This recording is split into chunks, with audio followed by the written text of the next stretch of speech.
नमस्कार, आप देख रहे हैं पहाड़ टीवी और मैं हूं आपके साथ स्मिता पटवार। चलिए रुक करेंगे उत्तराखंड की तमाम बड़ी खबरों का, लेकिन उससे पहले एक नजर आज की हेडलाइंस पर। रक्षाबंधन पर महिलाओं को तोहफा, उत्तराखंड रोडवेज की बसों में कर सकेंगी फ्री यात्रा। रामनगर के व्यापारी के अपहरण में एसपी सिटी ने 4 टीमों का किया गठन, जल्द खुलासे की कही बात। पीडब्ल्यूडी के बाबू ने किया 30 लाख का गबन, बाबू के खिलाफ पुलिस में दी तहरीर। घनसाली के मुयाल गांव में नहीं है नेटवर्क कनेक्टिविटी, ग्रामीणों ने किया सांकेतिक प्रदर्शन। पतंजलि योगपीठ के महामंत्री आचार्य बालकृष्ण ने अपना 51वां जन्मदिन जड़ी बूटी दिवस के रूप में मनाया। हरिद्वार स्थित पतंजलि योगपीठ में आयोजित कार्यक्रम में उत्तराखंड के राज्यपाल गुरमीत सिंह, मुख्यमंत्री पुष्कर सिंह धामी, कैबिनेट मंत्री प्रेमचंद अग्रवाल, डॉक्टर धन सिंह रावत और सुबोध उनियाल समेत कई लोग मौजूद रहे। इस दौरान मुख्यमंत्री राज्यपाल ने योग और आयुर्वेद से जुड़ी 51 पुस्तकों का विमोचन और पतंजलि द्वारा निर्मित 51 नई औषधियों को भी लॉन्च किया। कार्यक्रम में मुख्यमंत्री पुष्कर सिंह धामी ने उत्तराखंड में जल्द ही नेचुरोपैथी डॉक्टरों के रजिस्ट्रेशन करने की घोषणा की और स्वामी रामदेव से आग्रह किया कि पतंजलि द्वारा दुनिया का सबसे बड़ा वेलनेस सेंटर बनाया जाए। इसके साथ ही राज्यपाल गुरमीत सिंह ने योग और आयुर्वेद के क्षेत्र में पतंजलि द्वारा किए गए प्रयासों की सराहना की। मुख्यमंत्री पुष्कर सिंह धामी के निर्देश पर रक्षाबंधन के दिन प्रदेश की महिलाओं को प्रदेश के अंदर उत्तराखंड परिवहन निगम द्वारा संचालित बसों में निःशुल्क यात्रा सुविधा प्रदान की जाएगी। इस संबंध में सचिव अरविंद सिंह द्वारा आदेश जारी किए गए हैं। पूरे प्रदेश में भाजपा कार्यकर्ताओं ने नवनियुक्त प्रदेश अध्यक्ष महेंद्र भट्ट का जन्मदिन बड़े धूमधाम से मनाया। इसी कड़ी में जनपद चमोली में भाजपा कार्यकर्ताओं ने इस अवसर पर वृक्षारोपण भी किया। जिला अध्यक्ष रघुवीर सिंह बिष्ट ने बताया कि प्रदेश अध्यक्ष महेंद्र भट्ट के नेतृत्व में पार्टी नए आयामों को छुएगी। भारतीय जनता पार्टी के प्रदेश के यशस्वी अध्यक्ष माननीय महेंद्र भट्ट जी के जन्मदिन के शुभ अवसर पर भारतीय जनता पार्टी जनपद चमोली के विभिन्न स्थानों पर वृक्षारोपण के कार्यक्रम, गोष्ठियां एवं मिष्ठान वितरण का कार्यक्रम किया गया। इसी के तहत आज हम पपड़ियाना गांव में, गोपेश्वर के आसपास के क्षेत्र में पपड़ियाना गांव में हम आए हैं। यहाँ के महिलाओं द्वारा पूरे गाँव में सफाई अभियान किया गया। उसके बाद जन जागरूकता की गई। उसके बाद वृक्षारोपण एवं हमने मिष्ठान वितरण करके खुशियों को मनाया।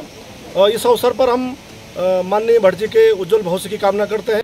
लोक निर्माण विभाग में एक घोटाला सामने आया है। लैंसडाउन में तैनात रहे बाबू ने करीब 30 लाख का गबन कर दिया, मगर जिम्मेदार प्रशासन कुंभकर्ण की नींद सोता रहा।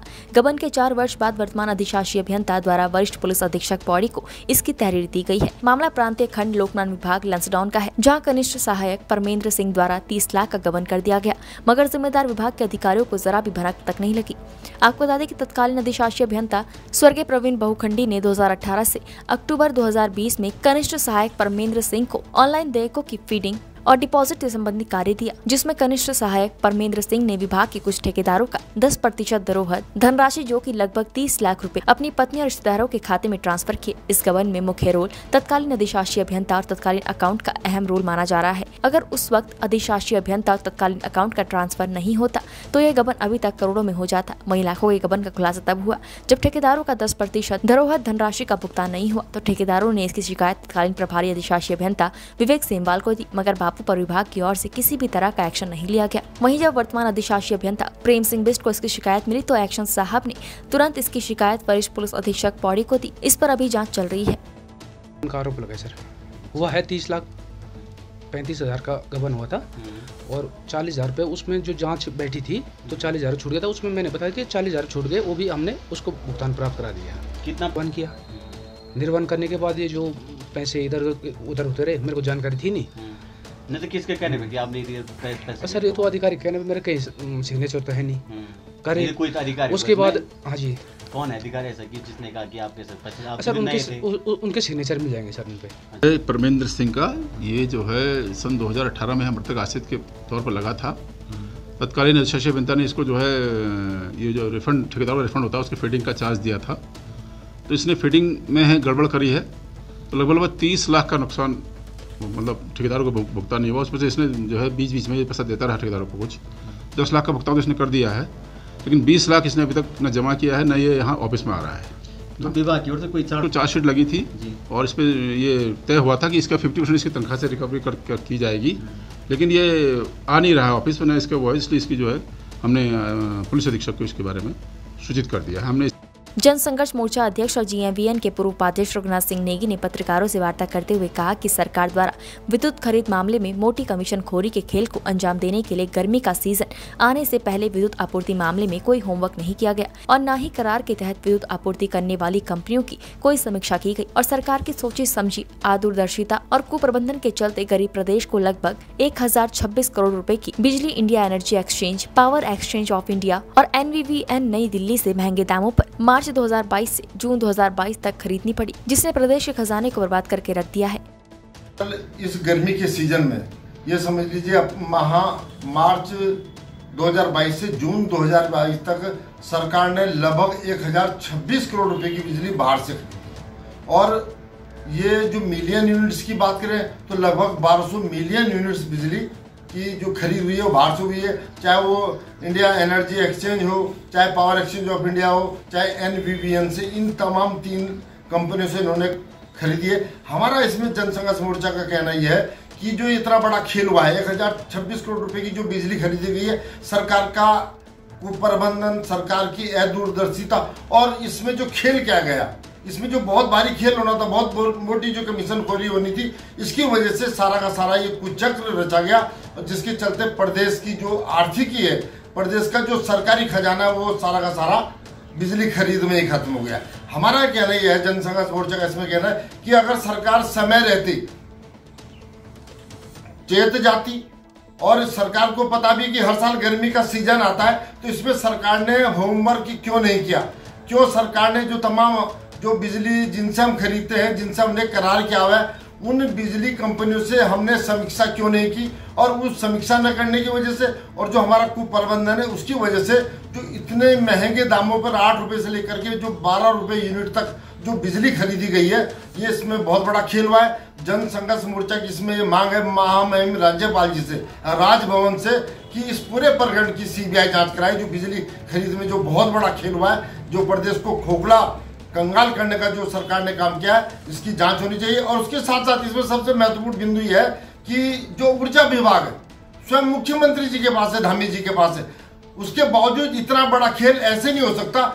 रुद्रप्रयाग जिले के ओखीमठ विकासखंड की कांडा गांव की बुजुर्ग महिला गौरा देवी ने मुख्यमंत्री से मिली 5000 की सहायता को वापस लौटा दिया है।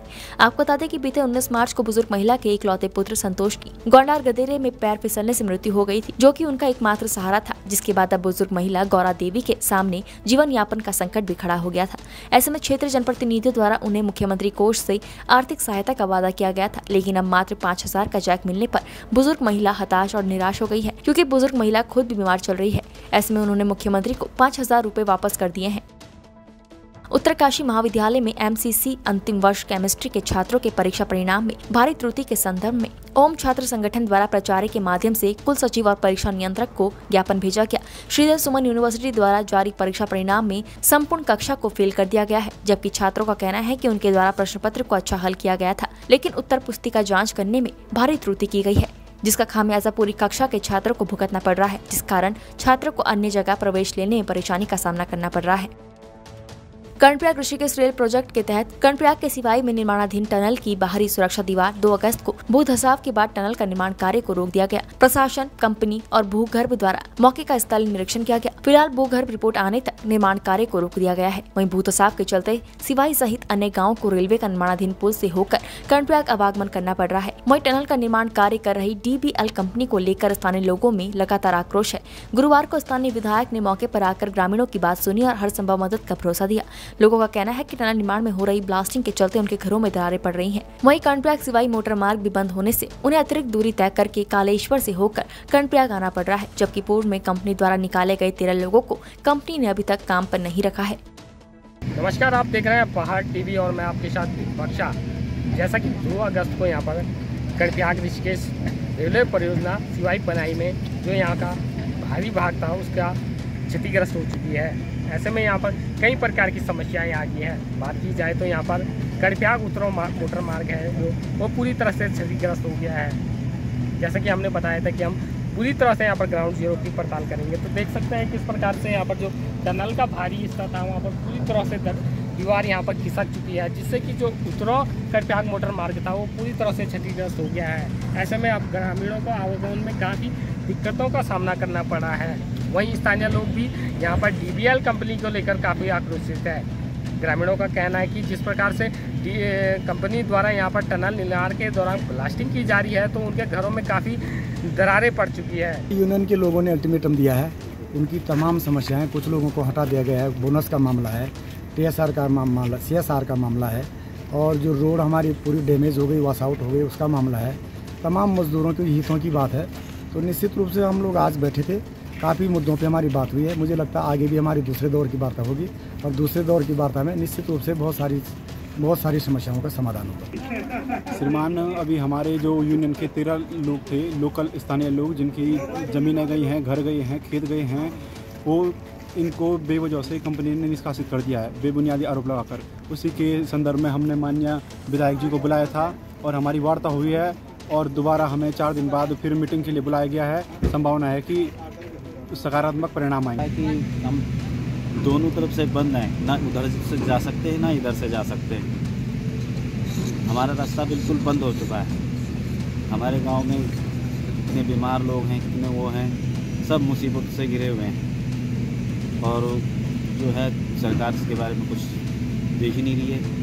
नरेंद्रनगर के कुमारखेड़ा के पास रानी पोखरी रोड पर बुधवार रात और कल सुबह पहाड़ दरकने और भारी मात्रा में मलबा आने से नरेंद्रनगर रानी पोखरी रोड पर यातायात बाधित होने से लोगों की मुश्किलें बढ़ गई हैं। आपको बता दें कि इस मोटर मार्ग के ठीक ऊपर से नेशनल हाईवे 94 पर भी पहाड़ी दरक रही है, जिसका मलबा रानी पोखरी रोड पर गिरता नजर आ रहा है। मलबा हटाने के लिए दोनों ओर से JCB लगा दी गई है, मगर निरंतर पहाड़ी दरकने से मलबा हटाने में कठिनाइयाँ उत्पन्न हो रही है।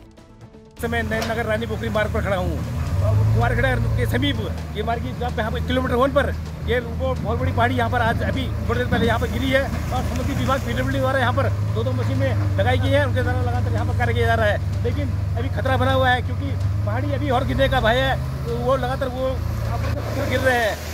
इसलिए आगे भी 2-3 जगह पर स्पॉट ऐसे हैं जहाँ पर भारी भरकम बोल्डर यहाँ पर आ रखे हैं और NH रोड जो ऊपर NH रोड है उसका भी मलबा, जो डंपिंग जोन का मलबा भी वहाँ से लगातार रोड पर आ रहा है और बरसात लगातार जारी है। और नीचे इसके ठीक नीचे डोर गाँव है, उसको भी खतरा उत्पन्न है। उनके भी खेत खलिहान इस डंपिंग जोन के मलबे के कारण नष्ट हो चुके हैं। अब देखने वाली बात होगी कि लगातार कार्य तो किया जा रहा है, कब तक ये रोड खुलती है। मैं राजेंद्र गोसाई, पहाड़ TV, नरेंद्रनगर। रानी पोखरी मोटर मार्ग का किलोमीटर 1 है, इसमें 3 पॉइंट बन गए हैं। एक तो ये अभी आज ही टूटा है, बहुत बड़ा पहाड़ नीचे गिर गया है और लगातार टूट रहा है। हमारे द्वारा मशीनें लगाई गई थी और काम जारी था, लेकिन फिर ऊपर से आने का खतरा है, तो सेफ्टी को देखते हुए भी काम थोड़ा रोका गया है। इससे आगे पॉइंट वो NH 94 का मलबा पूरा टूट के नीचे आ रहा है, वहाँ भी लगातार बहुत ज़्यादा मलबा आया हुआ है। और हम रोज़ खोल रहे हैं और रोज़ बंद हो रहा है। रोज़ खोलते हैं, रात को आ जाता है, फिर सुबह खोलते हैं, फिर दिन में खोलते हैं, लेकिन ये आज बहुत बड़ा पहाड़ आया है और इससे अभी और ऊपर से आने की उम्मीद। गाँव का निवासी और मैं अभी यहाँ से अपने घर की तरफ जा रहा था और मैंने अभी देखा कि यहाँ पे बड़ी सी पहाड़ी टूट रही है और जो कि एक बहुत खतरा है। और ऊपर जो पीछे एक NH रोड का जो डंपिंग जोन है, वो उसका जो मिट्टी है, मलबा है, वो सब हमारे नीचे खेतों में जा रहा है, नीचे वहाँ जा रहा है, जिससे हमारे गाँव के लिए खतरा है। और यहाँ पे PWD विभाग द्वारा यहाँ पे 2 मशीनें लगाई गई जो कि मिट्टी मलबा जो टूट रहा है बाहर में सब नीचे जा रहा है हमारे गांव में और ये हमारे खेतों के लिए नुकसान। घनसाली के विकासखंड भिलंगरा में ब्लॉक मुख्यालय से महज 7 किलोमीटर की दूरी पर पड़ने वाले मुयाल गांव में नेटवर्क कनेक्टिविटी नहीं है। समय समय पर स्थानीय ग्रामीणों द्वारा शासन प्रशासन को इस समस्या से अवगत कराया गया है, लेकिन लंबे समय से इसका निराकरण नहीं हो पा रहा है। इसी के चलते मुयाल गांव और आसपास के ग्रामीणों द्वारा इकट्ठा होकर सांकेतिक प्रदर्शन कर अपनी समस्या को सरकार तक पहुँचाने की कोशिश की गयी। वहीं इस मामले पर ग्राम प्रधान बुद्धि देवी का कहना है कि गाँव में दूरसंचार न होने के कारण आम ग्रामीणों को इस युग में भी बड़ी समस्याओं से गुजरना पड़ता है। विकासखंड भिलंगरा के इतने नजदीक होने के बावजूद भी उनका गाँव तकनीकी के इस समय में तमाम सुविधाओं से अछूता है।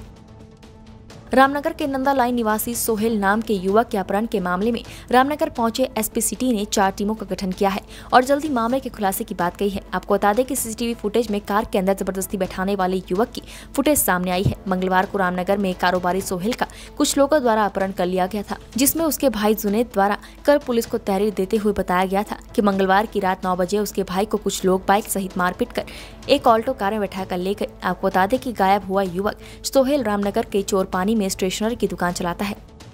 ये सुहेल नाम का एक लड़का है, इसका यहाँ रामनगर के चोरपानी से अपहरण हुआ है।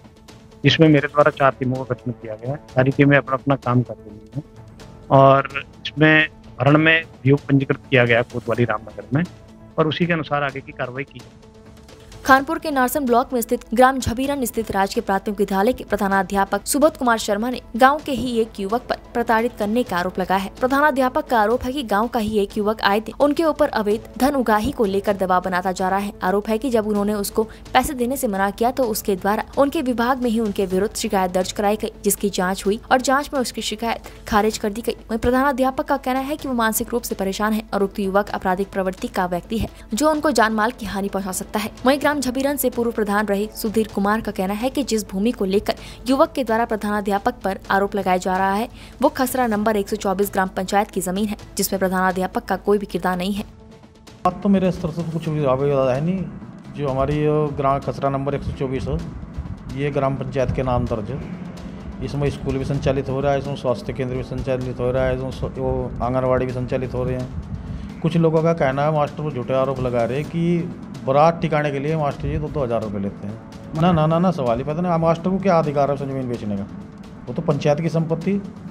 मास्टर का तो स्कूल भी नहीं है। जो हमारे प्राइमरी स्कूल बनाया है इस क्षेत्र में खसरा नंबर 124 में, उसमें स्कूल का नाम कहीं दर्ज है ही नहीं, सब पंचायत घर की भूमि दर्ज है। आधार ब्लैकमेल मास्टर को सीधा समझ कर उसको पैसे हड़पने की नीति। आरोप ये 2,000 रुपये मास्टर जी लेता है बरात ठिकाने। मास्टर की क्या अथॉरिटी? मास्टर तो हमारे बिना रुकवाता नहीं बरात वहाँ से। जब तक हमारे पास चार्ज रहा मास्टर हमारे एडवाइज लेते थे वहाँ पे कि प्रधान जी बरात को कह रहे मगर कोई ऑब्जेक्शन नहीं, रुकवा लो। उस पर ही आरोप लगा रहे सीधे आदमी को 2,000 रुपये लेता है। वो क्यों आरोप है? आरोप गाँव के ही हैं 2 लड़के, एक तो संसार सिंह और एक रवि है। कारण क्या आती है उनकी जो है ना सरकारी संपत्ति पर कब्जा किया जाता है इन लोगों ने।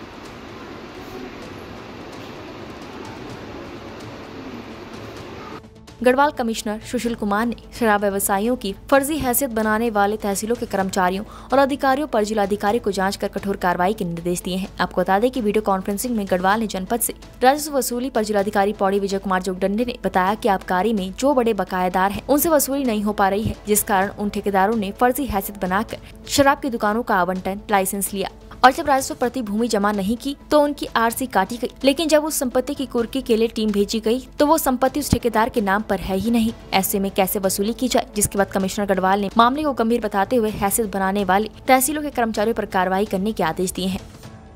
ऐसे प्रकरण सर देहरादून डिस्ट्रिक्ट में भी हुआ है, क्योंकि उनका वसूली हमारे पास आया था और एक प्रकरण हमारे जनपद का हुआ था, वो उसका स्थायी निवास देहरादून का था, हमने उनको भेजा तो वहाँ से भी उसका कोई रिकवरी नहीं आ पाई सर। और ऐसे बड़े बड़े प्रकरण हैं सर, लगभग 1.5-2 करोड़ के प्रकरण है सर ये। और मेरे संज्ञान में से ये भी आ रहा है सर, मुझे जांच कर रहे हैं सर कि ये जो व्यक्ति हैं सर ये बेसिकली एक ही कॉकस सर, मतलब एक तरीके से अमित गुसाई है सर, वो अपने फादर के नाम से आबकारी का ठेका ले लेता है बट बकाया भरता नहीं है। उसके फादर के पास संपत्ति नहीं होती है सर। देवेंद्र गुसाई नाम का हमारा बकायेदार है, संपत्ति नहीं। ये बिल्कुल गलत है। देखिए आबकारी का जहाँ तक बात है, जिन व्यक्तियों ने आबकारी के अंतर्गत जो है अपना हैसियत प्रमाण पत्र बनाते हुए ठेके में पार्टिसिपेट किया था, जब उनका रिकवरी जारी किया गया, रिकवरी के पश्चात उनका वसूली जब कार्रवाई करने का प्रयास किया गया तो उसमें उनकी हैसियत के आधार पर उनकी संपत्ति नहीं पाई गई है। इसमें कहीं ना कहीं संबंधित तहसीलों के द्वारा उनका बिना जाँच किए हैसियत जारी किया गया ऐसा प्रतीत हो रहा है। संबंधित प्रकरण में गहनता से जांच की जाएगी और जो भी दोषी व्यक्ति होगा उस पर कार्रवाई की जाएगी। ये भी वर्ष 17-18 से अभी तक जो हमारे पास में है कुल 8 अनुज्ञापी ऐसे हैं जिनके खिलाफ हमारी आरसी जारी हुई है। टोटल आरसी जो हमारी जारी हुई थी 12,30,72,070 रुपये की जारी हुई थी। इसमें से जो अभी तक वसूल हो पाया है वो 48,86,956 रुपये वसूल हो पाया है और जो अभी तक के बकाया है वो 11,81,85,114 रुपये पर बकाया है। यह वसूली प्रक्रिया गतिमान है। 5 अगस्त यानी आज से शुरू होने वाले शिव महापुराण ज्ञान यज्ञ के लिए गुरुवार को अलकनंदा के छातेश्वर महादेव मंदिर तक जल कलश यात्रा निकाली गई। इस दौरान उमता देवी मंदिर में विशेष पूजा अर्चना की गई। 5 से 15 अगस्त तक होने वाले अनुष्ठान में पंडित राजेंद्र प्रसाद पुरोहित शिव महापुराण का श्रवण करेंगे।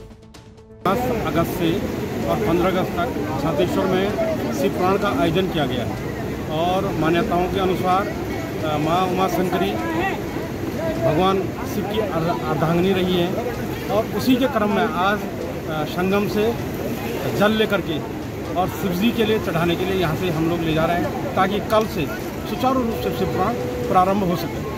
चमोली के देवाल विकासखंड के दूरस्थ गांव बांक में बीती बुधवार हुई बारिश से आवासीय मकान की छत भरभरा कर गिर गई। उस समय परिवार के सभी लोग रात के समय सो रहे थे, जिसके बाद परिवार वालों ने भागकर अपनी जान बचाई। वहीं घर का सारा सामान मलबे में दब गया है, जिसकी सूचना परिजनों ने प्रशासन को दी। मौके पर पहुंची राजस्व पुलिस की टीम ने घटनास्थल का जायजा लिया और रिपोर्ट उच्च अधिकारियों को भेज दी है। उत्तराखंड की तमाम बड़ी खबरों में फिलहाल इतना ही। बाकी खबरों के लिए देखते रहिए पहाड़ टीवी। नमस्कार।